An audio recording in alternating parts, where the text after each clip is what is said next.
Glória a Deus, graça e paz, que Deus te abençoe poderosamente. Minha oração é que você esteja gostando do nosso curso, que você esteja aprendendo e aprendendo muita coisa. Já falamos aí sobre o fundamento que é Cristo, sobre o senhorio de Jesus. Não adianta conhecer Jesus apenas como Salvador, não adianta apenas saber que Ele salva, que Ele veio a esse mundo, que morreu e ressuscitou. Você tem que tê-lo como Senhor da tua vida. Estabelecer o senhorio é você se submeter à sua palavra, é você obedecer à sua voz, obedecer à sua palavra. Agora, na última aula, nós tivemos começando aí é sobre a segunda pedra, fundamento de arrependimento de obras mortas. Arrependimento de obras mortas, metanoia ergon necros. Metanoia ergon necros, ou seja, não é o arrependimento de pecados. Quantas vezes as pessoas fazem tantas obras tentando se justificar diante de Deus?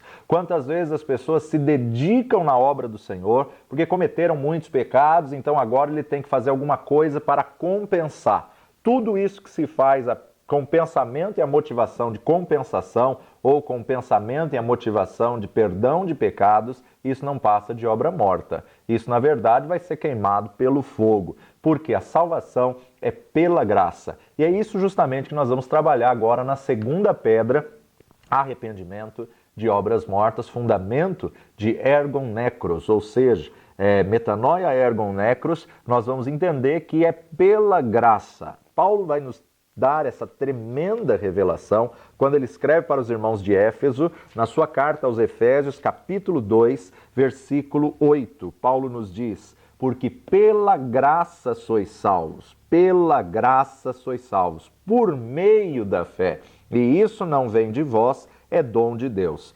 Não vem das obras, para que ninguém se glorie. Deus é tão sábio, tão tremendo, que na verdade ele não deixou ser colocado pelas obras, porque senão o rico, próspero, teria condições de fazer muito mais obras do que aquele que é necessitado, pobre, aquele que é carente. Mas não vem das obras para que ninguém se glorie. Tanto é que as obras, o que faz a mão direita, a esquerda não pode nem saber.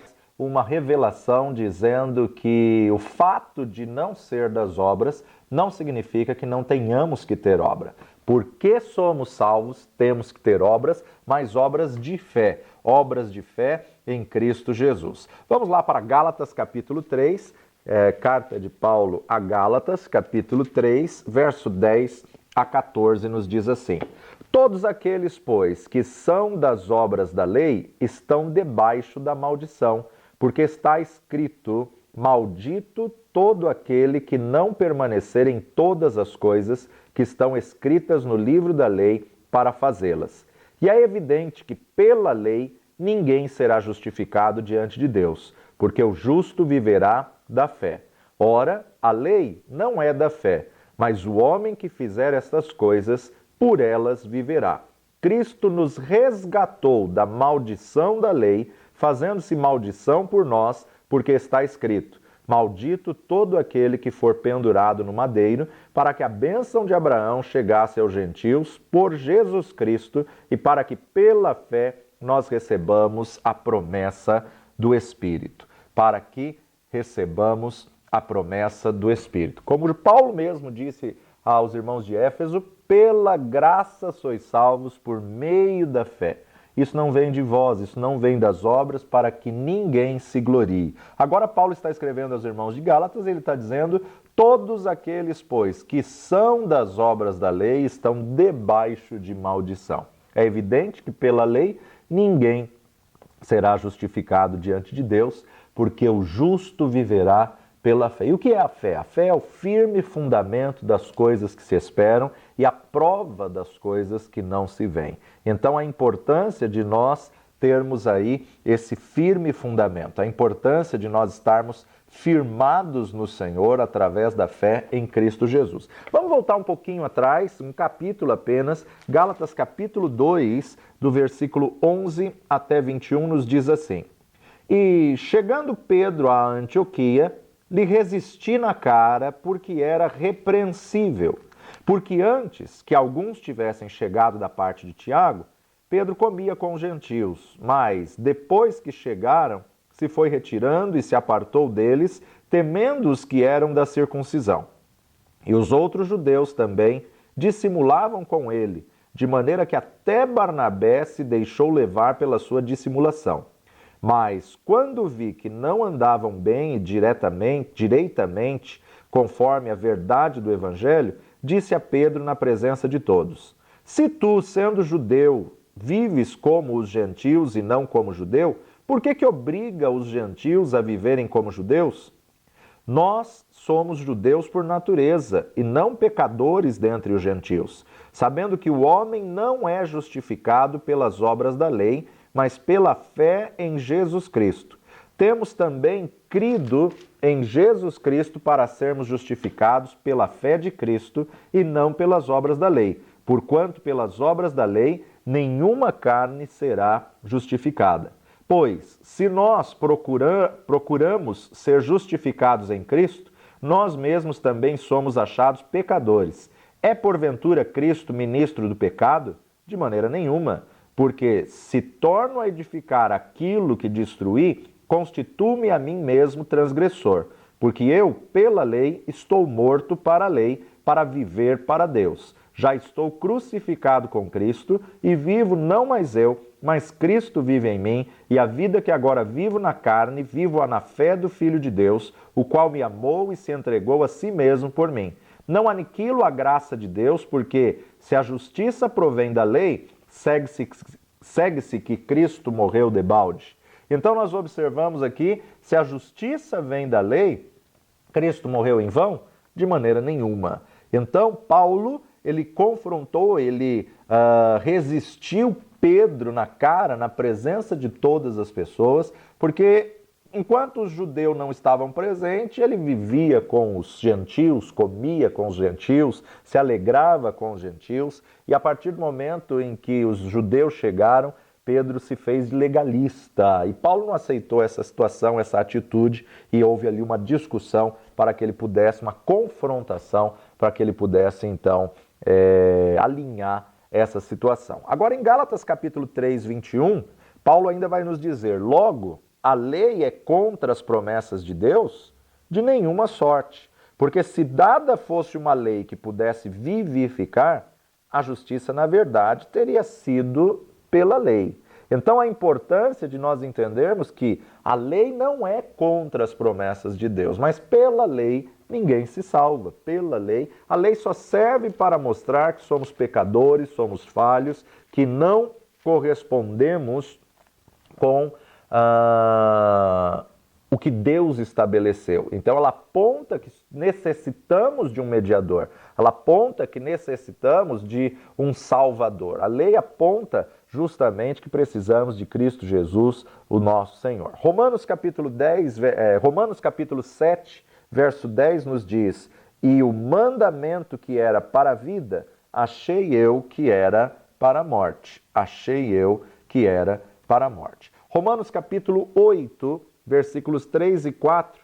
Porquanto que era impossível à lei, visto como estava enferma pela carne, Deus, enviando seu Filho em semelhança da carne do pecado, pelo pecado, condenou o pecado na carne, para que a justiça da lei se cumprisse em nós, que não andamos segundo a carne, mas segundo o Espírito. E Paulo ainda vai falar sobre isso no versículo 1. Voltando para o versículo 1, nós vemos: portanto, agora nenhuma condenação há para os que estão em Cristo Jesus, que não andam segundo a carne, mas segundo o Espírito. Bem verdade que se aquele disser que está em Cristo Jesus, mas continuar andando segundo a carne, é claro que vai haver condenação. Mas se ele não andar mais segundo a carne, nenhuma condenação há para os que estão em Cristo Jesus, que não andam mais segundo a carne, mas que andam segundo o Espírito. Gálatas capítulo 6,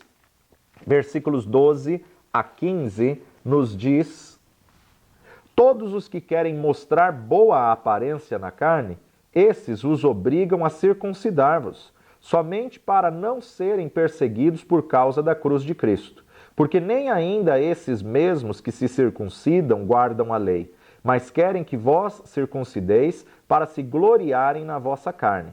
Mas longe esteja de mim gloriar-me, a não ser na cruz de nosso Senhor Jesus Cristo, pela qual o mundo está crucificado para mim e eu para o mundo. Porque em Cristo Jesus nem a circuncisão e nem a incircuncisão tem virtude alguma, mas sim o ser uma nova criatura.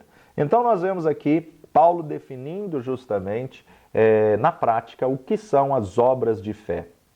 As obras feitas por você ter sido salvo e não para você ser salvo. Há uma grande diferença quando você faz obras para tentar alcançar a salvação, não passam de obras mortas, porque é tudo que é feito na força humana, e a força humana jamais se justifica diante de Deus. A palavra de Deus nos mostra que a justiça humana é trapos de imundícia diante de Deus. Então, na verdade, nós precisamos de obras de fé. Obras de fé, a partir do momento que você entende que você é salvo única e exclusivamente pelo sacrifício de Cristo Jesus. Ele nos deu diversas passagens, diversos textos apontando isso, e a palavra de Deus nos garante: em nenhum outro há salvação dado entre os homens pelo qual devamos ser salvos. Ele próprio declarou: eu sou o caminho, a verdade e a vida, ninguém vem ao Pai senão por mim. Esse ninguém está o absoluto. Absolutamente ninguém vai conseguir chegar a Deus se não passar pela porta de salvação, que é o próprio Cristo. Vamos ver algumas ilustrações bíblicas. Mateus capítulo 25, Evangelho segundo Mateus, capítulo 25, versículos 31 a 46. O fim do sermão profético, a vida eterna e o castigo eterno. E quando o Filho do Homem vier em sua glória e todos os santos anjos com ele, então se assentará no trono da sua glória. E todas as nações serão reunidas diante dele, e apartará uns dos outros, como o pastor aparta dos bodes as ovelhas. E porá as ovelhas à sua direita, mas os bodes à esquerda. Então dirá o rei aos que estiverem à sua direita: vinde, benditos de meu Pai, possuí por herança o reino que vos está preparado desde a fundação do mundo. Porque tive fome e deste-me de comer, tive sede e deste-me de beber, era estrangeiro e hospedastes-me, estava nu e vestiste-me, adoeci e visitaste-me, estive na prisão e fostes ver-me. Então os justos lhe responderão, dizendo: Senhor, quando te vimos com fome, te demos de comer, ou com sede, te demos de beber? E quando te vimos estrangeiro e te hospedamos, ou nu e te vestimos? E quando te vimos enfermo ou na prisão e fomos ver-te? E respondendo o rei lhes dirá: em verdade vos digo que, quando o fizestes a um destes meus pequeninos irmãos, a mim o fizestes. Então dirá também aos que estiverem à sua esquerda: apartai-vos de mim, malditos, para o fogo eterno, preparado para o diabo e seus anjos. Porque tive fome, não me destes de comer, tive sede, não me destes de beber, sendo estrangeiro, não me recolhestes, estando nu, não me vestistes, e estando enfermo e na prisão, não me visitastes. Então eles também lhe responderão, dizendo: Senhor, quando te vimos com fome, ou com sede, ou estrangeiro, ou nu, ou enfermo, ou na prisão, e não te servimos? Então lhes responderá, dizendo: em verdade vos digo que, quando a um destes pequeninos o não fizestes, não o fizestes a mim. E irão estes para o tormento eterno, mas os justos para a vida eterna. Vemos aqui Jesus colocando acerca de obras. Vemos aqui Jesus colocando acerca de bodes e ovelhas. E ele qualifica as ovelhas como aqueles que fazem feitos, mas feitos de fé. Aqueles que, na verdade, socorrem o necessitado. Tive fome, destes-me de comer. Ou seja, que socorre o faminto. Tive sede e deste-me de beber. Era estrangeiro e hospedaste. Desde o Antigo Testamento, Deus zela pelo estrangeiro. Estava nu e vestiste-me. Adoeci e visitaste-me. Estive na prisão e fostes ver-me. Ou seja, tudo que você faz a um desses pequeninos, você está fazendo ao Senhor. Mas você não faz essas coisas para ser salvo. Porque você é salvo em Cristo Jesus, você faz essas coisas. Aqui está o segredo e a diferença de obras mortas para obras de fé. A obra morta é eu fazer para ser. A obra de fé é porque eu sou, eu faço. Então as obras mortas fez algo que Cristo mandou fazer, só que fica esperando se justificar nesse feito. Fica esperando a recompensa. A obra morta é fazer algo tentando alcançar a justificação de Deus por aquilo que você fez.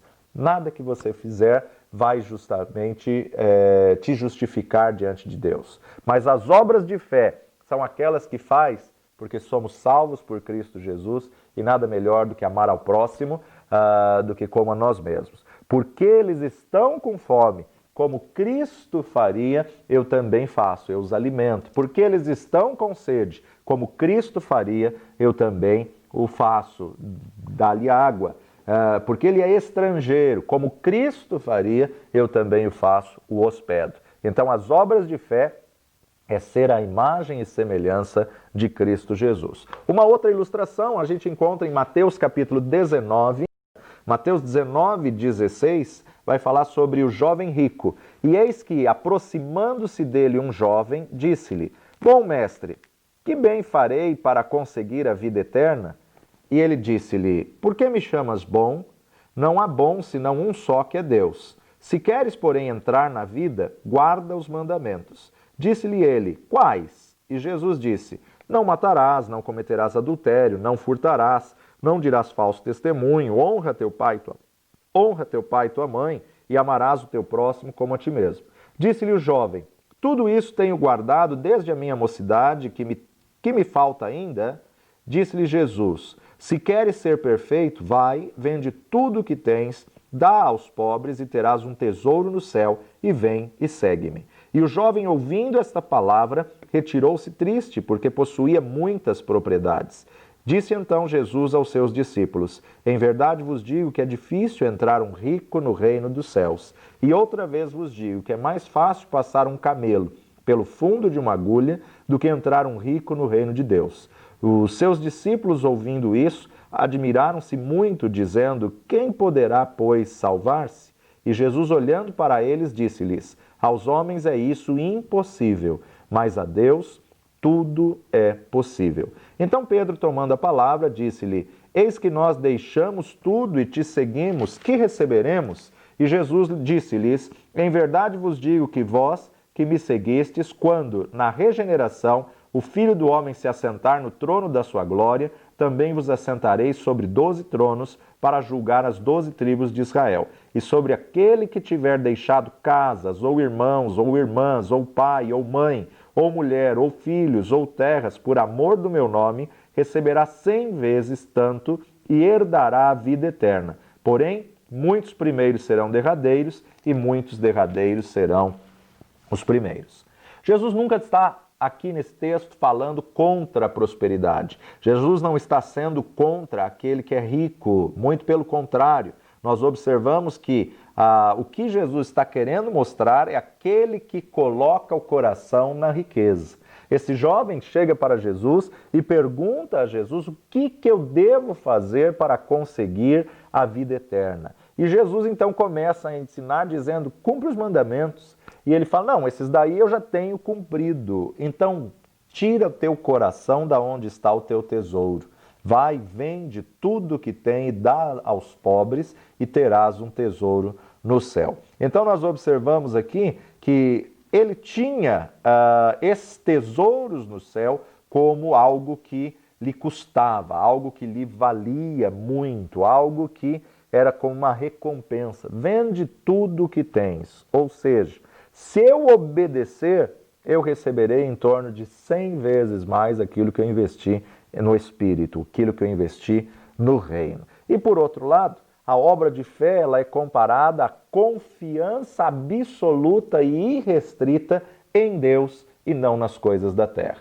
A confiança absoluta em Deus e não nas riquezas. Olha só o que o evangelista Marcos vai dizer, Marcos capítulo 10, versículo 24 e 25, Marcos, na mesma passagem correlata, ele registra da seguinte forma: E os discípulos se admiraram dessas suas palavras, mas Jesus, tornando a falar, disse-lhes: Filhos, quão difícil é para os que confiam nas riquezas entrar no reino dos céus. Mateus registra quão difícil é um rico entrar no reino dos céus, mas Marcos registra a palavra de Cristo dizendo: quão difícil é para os que confiam nas riquezas entrar no reino dos céus. É mais fácil passar um camelo pelo fundo de uma agulha do que entrar um rico no reino dos céus. Claro que fundo da agulha nós temos que entender a questão textual judaica, questão do contexto da época, né? Fundo da agulha era uma expressão que poderia ser usada em duas situações. Primeiro, quando se passava pelo muro de Jerusalém, as frestas do muro, aonde o soldado observava se o inimigo estava vindo, como você vê na figura abaixo, as frestas era chamada de fundo de agulha. Não é uma agulha de costura, não é um buraco onde se passa uma linha, onde você alinhava com uma linha. Não. Fundo da agulha, no contexto da cidade, era justamente a fresta do muro de defesa da cidade, que era o local onde o soldado via. Mas muito mais do que isso, no contexto do que Jesus está falando, ele não está falando nem da agulha de costura e também não está falando do buraco de agulha do muro, mas ele está falando no contexto do campo. Quando duas rochas estão muito próximas e fica uma fresta entre as duas rochas, essa fresta também era chamada de fundo de agulha. Um camelo animal consegue passar, ele vai se esfolar todo, ele vai se arranhar todo entre as rochas, vai passar com muita dificuldade, mas ele consegue passar. Então você vê na figura a seguir justamente essa imagem, fundo de agulha, quando duas grandes rochas estão bem próximas e cria um caminho entre essas duas grandes rochas e o homem tem que passar com o seu camelo. Isso daí dá o entender de um fundo da agulha. Mais uma ilustração que a gente vê é a parábola do fariseu e do publicano, onde o evangelista Lucas registra agora, no Evangelho segundo Lucas, capítulo 18, 9 a 14. Evangelho segundo Lucas, 18, 9 a 14. Antes da parábola do jovem rico, registrada por Lucas, nós vemos aí a parábola do fariseu e do publicano. E diz também essa parábola a uns que confiavam em si mesmos, crendo que eram justos e desprezavam os outros. Dois homens subiram ao templo a orar, um fariseu e o outro publicano. O fariseu, estando em pé, orava consigo desta maneira: Ó Deus, graças te dou, porque não sou como os demais homens, roubadores, injustos e adúlteros, e nem ainda como este publicano. Jejuo 2 vezes por semana e dou os dízimos de tudo quanto possuo. O publicano, porém, estando em pé, de longe, nem ainda queria levantar os olhos ao céu, mas batia no peito, dizendo: Ó Deus, tem misericórdia de mim, pecador. Digo-vos que este desceu justificado para a tua casa, e não aquele, porque qualquer que a si mesmo se exalta será humilhado, e qualquer que a si mesmo se humilha será exaltado. Vemos aqui Jesus contando mais uma história, Jesus narrando uma parábola, e essa parábola que Jesus narra agora, ele coloca justamente na questão de obras mortas e obras de fé. Ele coloca justamente um fariseu. Sabemos que o fariseu eram pessoas que conheciam a lei, eram pessoas que priorizavam pelo legalismo do Antigo Testamento e eles zelavam pelo cumprimento de todo o Antigo Testamento, mas eram pessoas que queriam demonstrar o que estavam fazendo. Então aqui Jesus coloca que os dois subiram à hora da oração, os dois foram ao templo para orar, mas esse fariseu, a hora que ele coloca-se em pé, ele começa a vangloriar-se pelo que ele estava fazendo. Ó Deus, graças te dou, porque não sou como os demais homens, roubadores, injustos, adúlteros, e nem ainda como esse publicano. Jejuo 2 vezes por semana, dou os dízimos de tudo quanto possuo. Vemos aqui uma pessoa que faz as coisas que devem ser feitas, mas pela motivação errada. Jamais devemos dar o dízimo para mostrar aos outros que estamos sendo fiéis ao Senhor. Jamais devemos jejuar para dizer aos outros que somos mais santos. Jamais devemos ser usados com os dons do Espírito para dizer aos outros que somos mais espirituais. De maneira nenhuma. Tudo aquilo que você faz para tentar se aparecer, se vangloriar, se você faz com a motivação errada, querendo alcançar a Deus pelo que você faz, não passa de obra morta. Essa obra vai ser madeira, feno e palha que naquele grande dia vai ser queimada no fogo. Mas o publicano, porém, colocando-se em pé, de longe, nem ainda queria levantar os olhos aos céus, mas batia no peito, dizendo: ó Deus, tem misericórdia de mim, pecador. Jesus vai definir este como a obra de fé. No versículo 14 ele nos diz: digo-vos que este desceu justificado para a sua casa, e não aquele, porque qualquer que a si mesmo se exalta será humilhado, e qualquer que a si mesmo se humilha será exaltado. Até os dias de hoje, nós corremos um grande perigo de tentar usar as obras como um substituto no relacionamento com Cristo, um substituto no relacionamento com Deus, contando vantagem que fomos batizados, que somos dizimistas, somos ofertantes, lemos a Bíblia, oramos, né? Você sabe que os fariseus oravam em pé nas sinagogas e nas esquinas, em voz alta, gesticulando, para mostrar a todo mundo o relacionamento com Deus que eles não tinham, para mostrar pelos seus feitos. Isso não passa de obras mortas. Então a obra morta é você usar uma obra para tentar achar vida. Nós não podemos fazer obras para tentar se justificar diante de Deus. Isso se torna uma barganha. Qualquer coisa que você fizer na força humana é fazer uma troca com Deus, querendo se justificar a si mesmo, e o homem jamais pode justificar-se a si mesmo. Não podemos ter obras mortas, mas devemos ter obras de fé. As nossas obras não nos levam à justiça, mas a nossa fé que nos leva à justiça. Não podemos ficar confessando a palavra para tentar convencer a nossa mente de que ela é verdade. Não, nós devemos declarar uma palavra como palavra de fé ou uma palavra pela fé. As obras que eu tenho que ter são apenas para cooperar com a fé e não são para salvação. E não as obras pela fé. As obras só cooperam, mas a fé que justifica através do sacrifício de Cristo Jesus. A fé que nos salva em Jesus e não as obras. Então, que fique bem claro aqui, não somos salvos pelas obras, mas somos salvos por meio da fé em Cristo Jesus, nosso Senhor, através da graça. Pela graça sois salvos por meio da fé. Quando eu quiser pagar o preço pelo pecado que eu cometi, tudo que eu fizer não passa de obra morta. E obra morta, eu anulo o sacrifício de Cristo Jesus, por isso que gera morte. Então não podemos jamais fazer barganha com Deus, seja no dízimo, seja na oferta, seja no jejum, na oração, na leitura da palavra.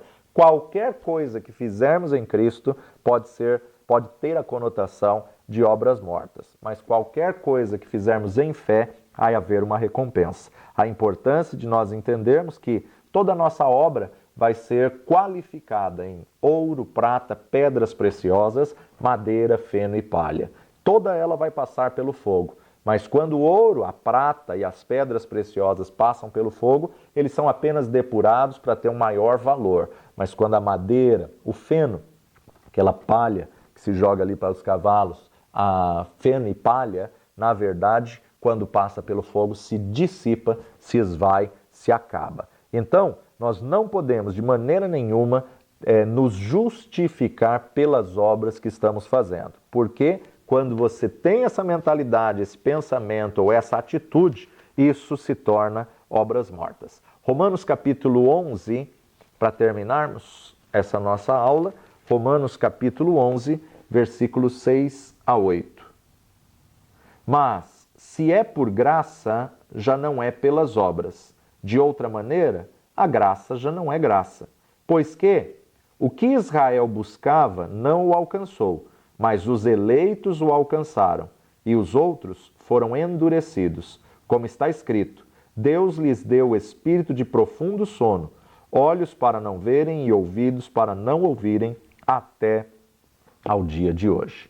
Então, na verdade, Deus lhe deu o espírito de profundo sono, porque Jesus veio para os que eram seus, mas os seus não receberam, para que a graça chegasse aos gentios. Cuidado com seus feitos, cuidado com as suas obras, cuidado com a tua vida espiritual. Tudo aquilo que você faz na força humana, tentando alcançar a justificação, fora do sangue de Cristo não passa de obra morta. Pode ser jejum, pode falar em línguas, pode ser o batismo, pode ser a ceia do Senhor, pode ser o evangelizar, ganhar vidas, pregar a palavra de Deus, pode ser a oferta, pode ser o dízimo, pode ser qualquer coisa que Deus mandou fazer. O que eu estou querendo dizer não é deixar de fazer essas coisas, mas alinhar o foco, consertar o foco para que essas coisas sejam obras de fé na tua vida e o teu jejum seja agradável ao Senhor, tua oferta seja agradável ao Senhor, teu dízimo seja aceito diante do Deus Todo-Poderoso, o seu culto seja um incenso suave nas narinas de Deus e você possa viver a vida abundante, a vida de fé. Fique conosco na nossa próxima aula. Vamos estar estabelecendo a nossa terceira pedra de pedras fundamentais desse módulo 2 do nosso curso da Rede de Ensino Instituto Jáfia, do nosso curso livre de teologia. A próxima matéria, a próxima pedra é fé em Deus. Aonde está firmada a tua fé? E se você não conhece as nossas matérias aqui na nossa plataforma, pesquise. Procure aí saber das demais matérias, adquire, seja você também um representante dessa nossa plataforma e aonde você pode divulgar e ainda se beneficiar com isso, ganhando uma comissão, sendo um revendedor das nossas matérias. Que Deus te abençoe, que a paz e a unção do Senhor seja sobre ti e que você possa firmar e fundamentar essa segunda pedra fundamental, arrependimento de obras mortas. Metanoia ergon necros, para que você possa fazer obras de fé em Cristo Jesus. Valeu demais, até a próxima.